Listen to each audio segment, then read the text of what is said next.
नमस्कार, मैं संजय सनम। आप देख रहे हैं डिजिटल फर्स्ट न्यूज।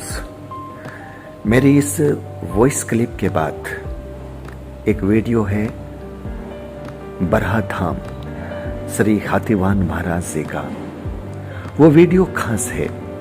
खास इसलिए है क्योंकि उस वीडियो के साथ कुछ असमंजस है, कहीं संकोच है, और उस असमंजस और संकोच को खुलकर मैंने अपनी आवाज दी है, अपनी बात रखी है। व्यूअर्स, दैविक शक्तियां हमारे मन को जानती है, उनसे कुछ छिपा नहीं रहता, इसलिए उनसे तो छिपाने का कोई सवाल ही नहीं उठता। हम पूजा कितनी मन से देते हैं, कितनी पूर्णता के साथ देते हैं, या पूजा के देते वक्त, भोग प्रसाद चढ़ाते वक्त हमारे मन में कोई संशय रहता है, कोई असमंजस रहता है, दैविक शक्तियां सब जानती है। और उसी असमंजसता को मैंने अपनी उस क्लिप में, जो इस मेरी वॉइस क्लिप के बाद आने वाली है, उसमें बयान किया है। उस वॉइस क्लिप में जो कुछ बातें आने वाले वीडियो में कही जाएगी वो कुछ अलग हट करके होगी, लेकिन इस क्लिप के साथ जो बरहा धाम के पुजारी जी कह रहे हैं, उस क्लिप को सुनना महत्वपूर्ण है। यद्यपि वो प्राचीनता को नहीं बता पा रहे हैं, क्योंकि उनकी श्रद्धा अपने आराध्य पर है, इसलिए न तो उन्हें इतिहास से मतलब है, न उसे भविष्य से मतलब है। वर्तमान जहां पर वो हैं, वो उनके अपने आराध्य के साथ है, और ये श्रद्धा है, ये आस्था है, इसे मैं प्रणाम करता हूं। प्राचीनता से संबंधित कुछ बातें पंडोकर सरकार के श्री गुरुशरण जी महाराज जी ने अपनी वार्ता में बताई थी, और मुझे लगता है कि कुछ बातें मुझसे छूटी है। अगर मैं उनसे सवाल कर लेता तो उसका जवाब भी मिल जाता। जैसे कि हाथीवान महाराज जी की श्रद्धा श्री हनुमान जी पर कैसे हुई। जैसा कि कहा जाता है कि वो एक पहले हिंदू थे, मुस्लिम धर्म शायद स्वीकार कर लिया था, और उसके बाद भी हनुमान जी पर उनकी श्रद्धा होना, ये बहुत बड़ी बात है। और ये सवाल मैं आदरणीय गुरुशरण जी महाराज जी से नहीं कर पाया, मैं चूक गया। बहुत सारी बातें दूसरी हुई जिसका उल्लेख मैं आने वाले वीडियो में करूंगा। और मेरा निवेदन यह रहेगा कि अगर मेरा ये वीडियो आदरणीय गुरुशरण जी महाराज सुन रहे हैं, तो वो अपनी किसी भी वीडियो में, अपने चलते दरबार में ही सही, वो एक इस छोटे से सवाल की जो पृष्ठभूमि है, अगर उसका विश्लेषण कर दें तो मेहरबानी होगी।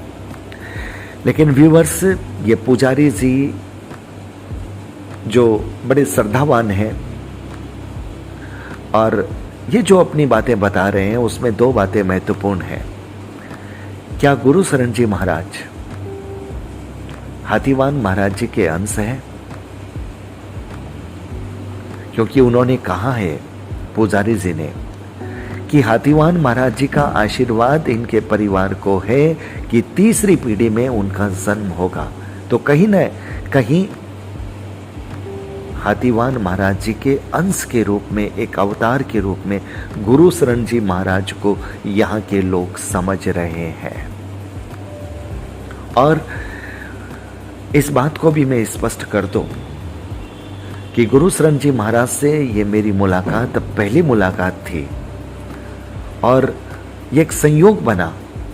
शाम के 7-8 बजे से लेकर के 11 साढ़े 11 बजे तक 8:20 पर उन्होंने सवालों के जवाब देने बंद कर दिए थे, क्योंकि अभी उनका नया नियम बन गया है।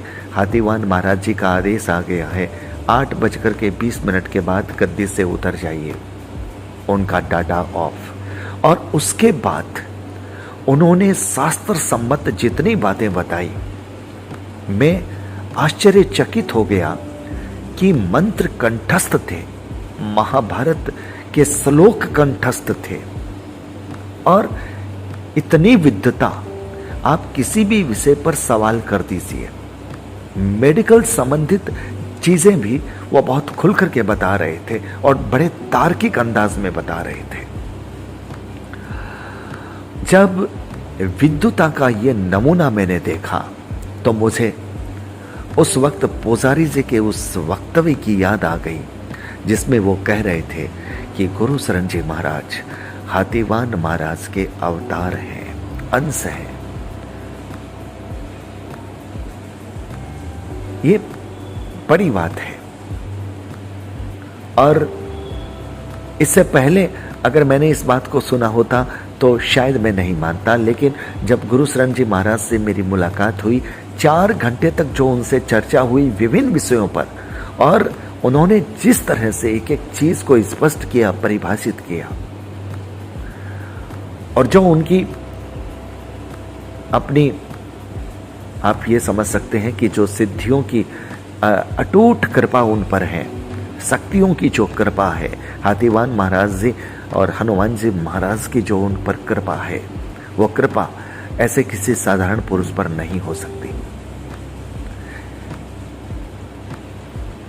इंसान में भूल चूक होती है क्योंकि इंसान है, लेकिन साधारण और असाधारण की बात जब आती है तो मैं आज ये बात बड़े खुलकर के कहता हूं कि श्री गुरु शरण जी महाराज साधारण पुरुष बिल्कुल नहीं है, असाधारण व्यक्तित्व के मालिक हैं, और कुछ ऐसी शक्तियां इनके पास हैं जो मुझे लगता है सिद्ध पुरुषों के पास ही होती है, या अवतार लिए गए पुरुषों के पास ही होती है।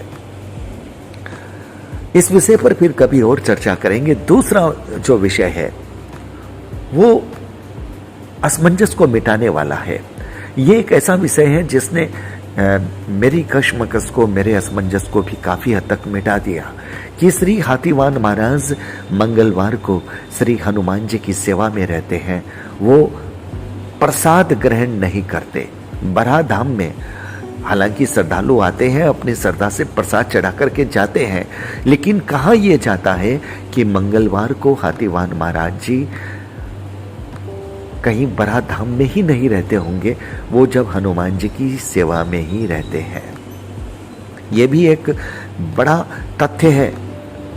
और जो बराह धाम में मंगलवार को जाते हैं, ये उनके लिए भी एक ज्ञानवर्धक जानकारी है कि मंगलवार से अलग दिन आप जाइए, क्योंकि हाथीवान महाराज जब मंगलवार को श्री हनुमान जी की सेवा में रहते हैं तो आप मंगलवार को श्री हनुमान जी की जितनी सेवा करेंगे वहां पर पंडोकर धाम में, वहां हनुमान जी की सेवा से आपके 2 काम पूर्ण होंगे। हनुमान जी भी प्रसन्न होंगे और आपकी वो सेवा, आपकी वो पूजा, आपकी वो भक्ति कहीं ना कहीं हाथीवान महाराज जी तक भी सीधे चली जाएगी, ऐसा मेरा मानना है। तो व्यूअर्स, मेरी इस वॉइस क्लिप के बाद वो एक वीडियो क्लिप है, बहुत सजावटी नहीं है, क्योंकि मेरे मन में पूरा असमंजस चल रहा था और मैं सवालों के जवाब खोज रहा था। मेरा ध्यान कैमरे पर नहीं था कि कैमरा कितना सीधा चल रहा है, कितना घूम गया है, कितना तिरछा है।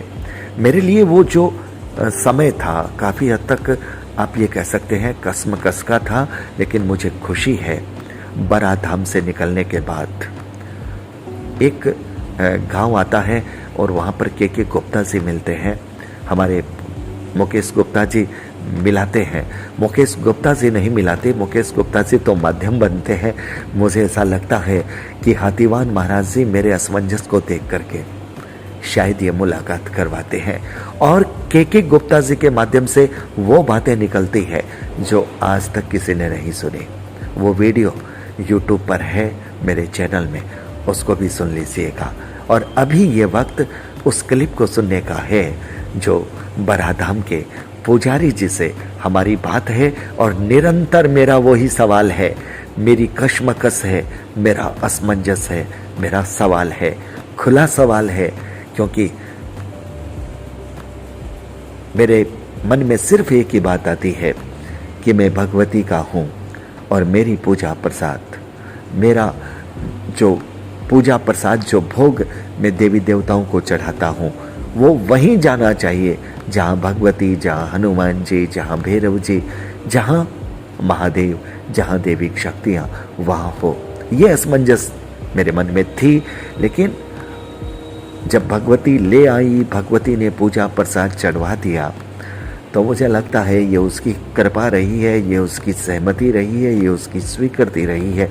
फिर भी असमंजस तो था और वो वीडियो में आपको निश्चित रूप से पता चलेगा। वीडियो को लाइक कीजिएगा, शेयर कीजिएगा। चैनल पर अगर नए आए हैं तो सब्सक्राइब करना बिल्कुल मत भूलिएगा। अब वो वीडियो क्लिप शुरू होती है। बहुत बहुत आभार, नमस्कार। तो व्यूअर्स, ये हाथीवान महाराज जी के पास का ये दृश्य है, धाम का दृश्य है, बरहा धाम। और पूजा पद्धति हमने आपको दिखाई थी, पहले भी दिखाई थी। और यहाँ पर ये प्रेत सरकार, प्रेत महाराज है। उधर समाधि वाले बाबा जी का है और वहाँ पर सिद्धों की गुफा है। ये सिद्धों की गुफा है।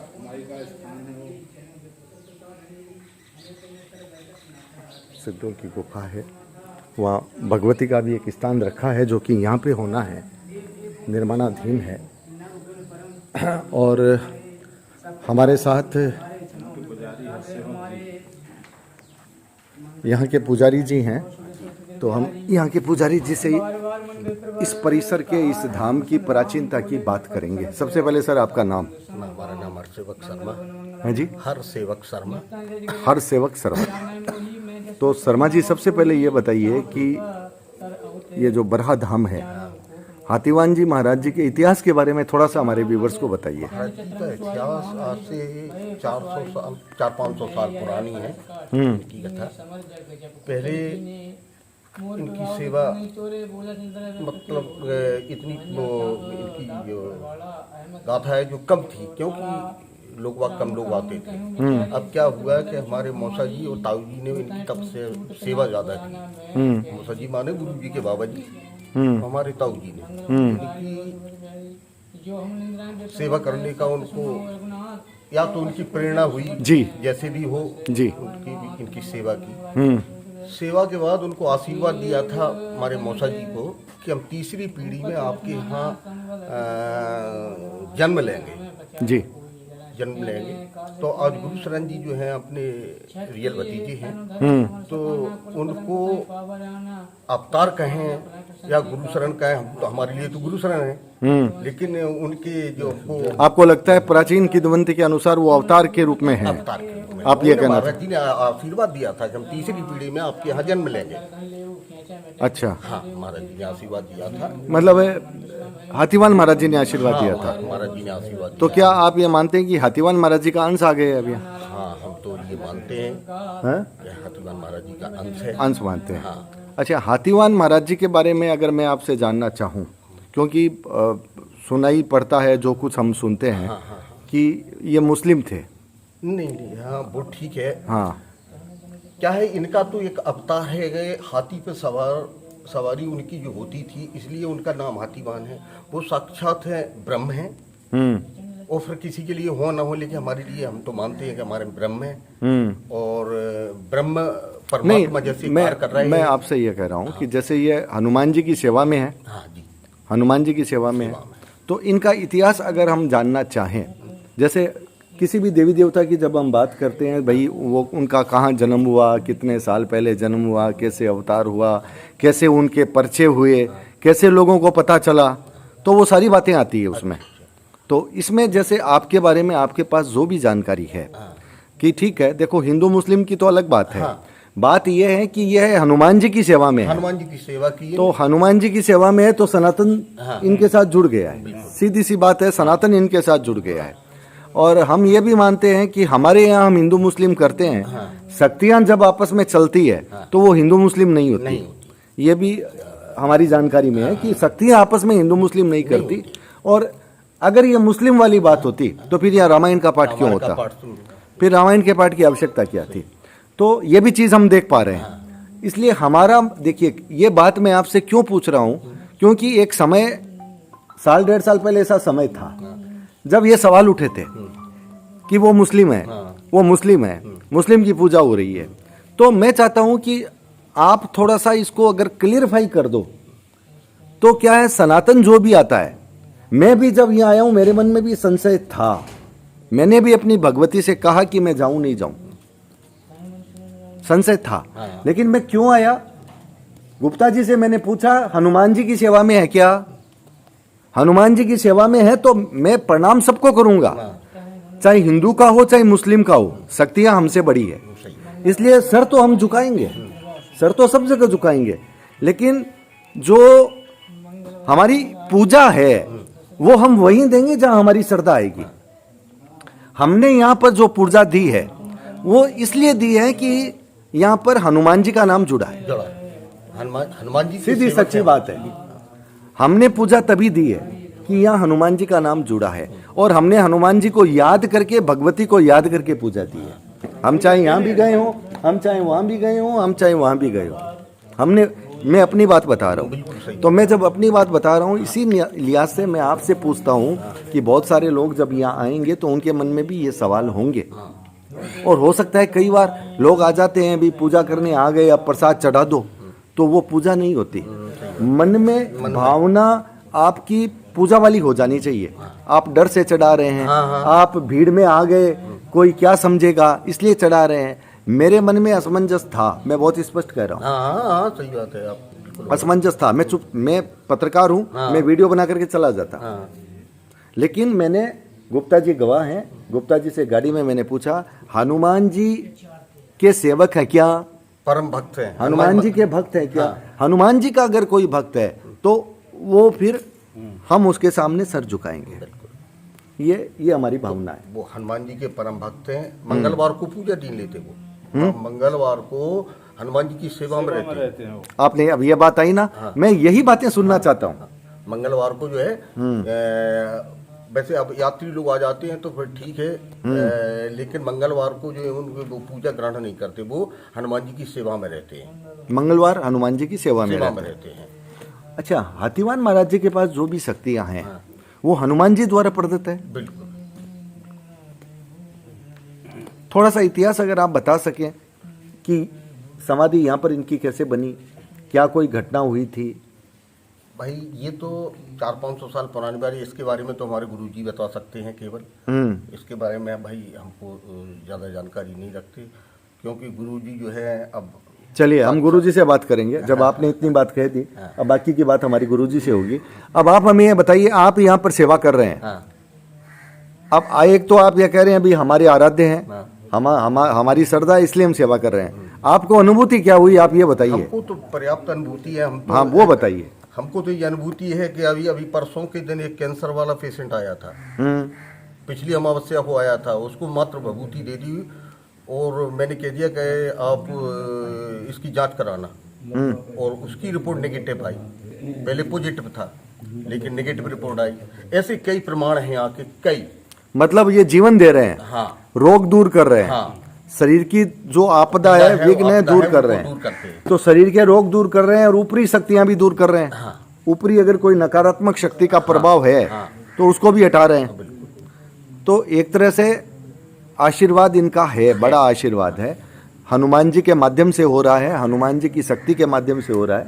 ये बात आपने कही है। और फिर जो कुछ भी आपको सामने महाराज के आशीर्वाद से, हमारे गुरु जी जो है आजकल आपको ऑल इंडिया का विश्व में फेमस हैं, तो सब महाराज के आशीर्वाद से ही है। जो भी कुछ होता है बगैर महाराज जी के गुरु जी कुछ नहीं करते। महाराज जी की जब तक, और बगैर हनुमान जी के महाराज जी कुछ नहीं करते, वो तो लिंक है। इसलिए सुप्रीम कोर्ट हनुमान जी है।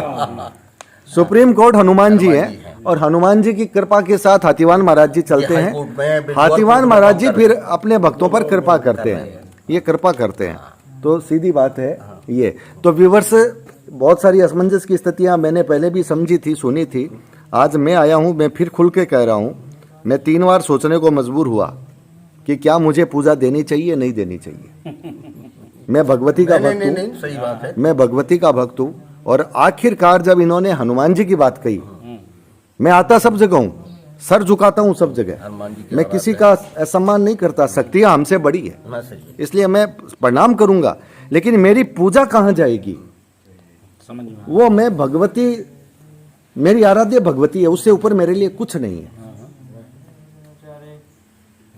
तो मैं फिर भगवती को मैंने मन ही निर्णय मतलब पूछा, अगर तुमको पूजा दिलवानी है तो दिलवा देना, नहीं दिलवानी है तो मुझे कह देना कि भाई मैं सीधा जाऊं, पूजा मैं हाथ जोड़ के आ जाऊं। हनुमान जी का जिक्र इन्होंने कर दिया। अब हनुमान जी का जिक्र जहां हो गया, भगवती के साथ हनुमान जी और भैरव जी चलते हैं। तो जहां हनुमान जी और भैरव जी रहेंगे, भगवती रहेगी, महादेव रहेंगे, वहां हम झुके हुए हमेशा रहेंगे। ये सीधी सी हमारी अपनी कहानी है, वो आपको फिर पहुंचा रहा हूं। ये बात डिटेल में इसलिए की है ताकि मेरे जैसे बहुत सारे व्यूवर्स हैं जिनके मन में ये असमंजस हो सकता है। और आज गुरुजी से अभी जो आपसे मुझे सवालों के जवाब नहीं मिले हैं, जो मैं प्राचीनता जानना चाहता था, ये हनुमान जी के भक्त कैसे बने, इसकी भी कोई गाथा है। ऐसे ही नहीं बने, कोई ना कोई इनके साथ भी चमत्कार हुआ है, तब इन्होंने हनुमान जी की शरण ली है। तो मैं उस जड़ को पकड़ना चाहता हूं और उस जड़ की बात को मैं लोगों तक पहुंचाना चाहता हूं। लेकिन एक बात है, रामायण का पाठ मैंने देखा है, यहां हो रहा है, इसलिए मेरे मन में एक तसल्ली हुई, ये मुझे अच्छा लगा है। मैं इस परिसर को प्रणाम करता हूं। असमंजस था, महाराज जी तो हाथीवान महाराज जी से छिपा नहीं है, वो सब समझ गए हैं, मेरी पूजा को देख करके भी समझ गए हैं। मैं अलग अलग जगह जा रहा था, मैं सही बात यही है, अभी भी पूजा में पूर्णता का भाव नहीं था, इस बात को मैं स्वीकार कर रहा हूं, सही है, ये सच्चाई है मेरी। लेकिन हनुमान जी का नाम था, इसलिए मैंने सब जगह पूजा दी है, हनुमान जी का नाम लेकर के दी है कि ये पूजा वहां तक जा रही है, भगवती तक जा रही है, उनके माध्यम से सब जगह जा रही है। जब भी महाराज की गुरु जी पे सवारी जब आती है तो हनुमान जी का नाम सबसे पहले लेके, हनुमान जी जय हनुमान जय हनुमान, देखो पहले उनको जयकारा लगाते हैं वो। देखो पुजारी जी, ये आपने देखा है, इसलिए आपके मन में सही भाव बात, है, आपने नहीं देखा। मैंने नहीं देखा। मैंने नहीं देखा, और मैंने कुछ वीडियो में कई जगह, चूंकि मैं दरबारों के वीडियो लेता हूँ, गुप्ता जी को मालूम है, बहुत सारी चीजें उठी है, बहुत सारी चीजें उठी है, लेकिन मैं सभी शक्तियों का सम्मान करता हूँ, मुझे इससे कोई मतलब नहीं है। अगर कोई भी साधक किसी भी दैविक शक्ति का सहारा लेकर के जन कल्याण करता है, तो वो शक्ति मुस्लिम भी होती है, जन कल्याण करती है, तो हमें क्या आपत्ति है, हम तो सर झुका देते हैं, हमें उसमें कोई आपत्ति नहीं है। लेकिन शक्ति दैविक होनी चाहिए। हम नकारात्मक शक्तियों की बात में हम थोड़े पीछे हैं, हम वहां पर सर नहीं झुका सकते, हमारा सर दैविक शक्तियों के सामने झुकता है। तो चलिए, आपने अपनी बात रखी है, बाकी की बात आपने गुरुजी के लिए छोड़ दी है, तो गुरुजी से ही बाकी की बात होगी। बहुत बहुत प्रणाम, बहुत बहुत शुभकामनाएं।